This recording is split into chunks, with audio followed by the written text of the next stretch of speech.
একজন শিক্ষক প্রতিদিন স্কুলে যান, ক্লাসে বাচ্চাদের পড়ান, এটাই স্বাভাবিক। কিন্তু এমন একজন শিক্ষকের কথা আজকে বলবো, যিনি প্রতিদিন 60-70 কিলোমিটার সাইকেল চালিয়ে স্কুলকেই পৌঁছে দেন বাচ্চাদের কাছে। আগে হ্যাঁ, উত্তরপ্রদেশের আদিত্য কুমার স্যার বিগত 30 বছর ধরে এমনভাবেই পড়িয়ে আসছেন, আর তার সেই হাজার হাজার ক্ষুদে ছাত্ররা তাকে অন্য নামেই চেনে, সাইকেল গুরুজি।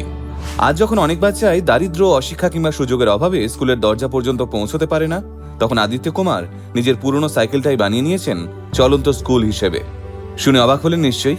চলুন তাহলে আদিত্য কুমার স্যারের সেই প্রথাগত শিক্ষার নিয়ম ভাঙার গল্পটাই জেনে নিই আজকের এই ভিডিওতে।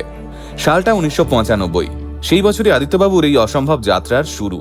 লখনৌ ইউনিভার্সিটি থেকে সদ্য সায়েন্স গ্র্যাজুয়েট আদিত্য কুমার খেয়াল করলেন, দেশের বহু গরিব বাচ্চা আছে যারা শুধু স্কুলের অভাবে নয়, সঠিক গাইডেন্সের অভাবেও শিক্ষার আলো থেকে বঞ্চিত হচ্ছে।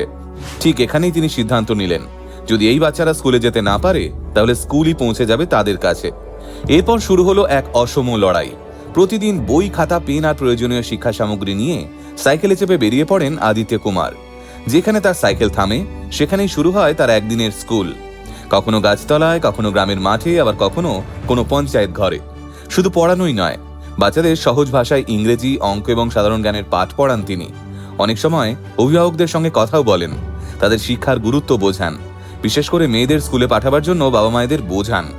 গত 3 দশকে লক্ষ লক্ষ শিশুর জীবনে শিক্ষার আলো জ্বালিয়েছেন তিনি। তবে প্রতিদিন 60-70 কিলোমিটার সাইকেল চালানো যতটা সহজ মনে হয়, ততটা মোটেও সহজ ছিল না। রোদ, বৃষ্টি, খারাপ রাস্তা, আর্থিক সংকট, সবকিছুর সঙ্গেই প্রতিদিন লড়াই করতে হয়েছে তাকে। বই খাতা কেনা থেকে শুরু করে সাইকেল মেরামত, এর বেশিরভাগ খরচই চালিয়েছেন নিজের সীমিত আয় আর মানুষের ছোটখাটো অনুদানের থেকে।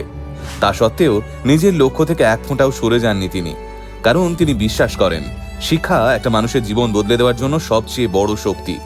এখনো পর্যন্ত 2 লক্ষেরও বেশি গৃহহীন গরিব শিশুকে শিক্ষার আলো দেখিয়েছেন আদিত্য কুমার। তাঁর এই অসাধারণ কাজের স্বীকৃতি হিসেবে 2024 সালে তার নাম লিমকা বুক অফ রেকর্ডস এবং তারপর গোল্ডেন বুক অফ ওয়ার্ল্ড রেকর্ডসে উঠেছে।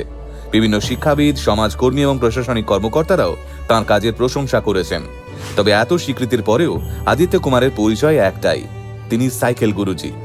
এমন একজন শিক্ষক যিনি প্রমাণ করে দিয়েছেন যে শিক্ষা ছড়িয়ে দিতে বড় পরিকাঠামো কিংবা দামি প্রযুক্তির সবসময় প্রয়োজন হয় না, প্রয়োজন শুধু ইচ্ছে শক্তি আর সমাজের প্রতি দায়বদ্ধতা।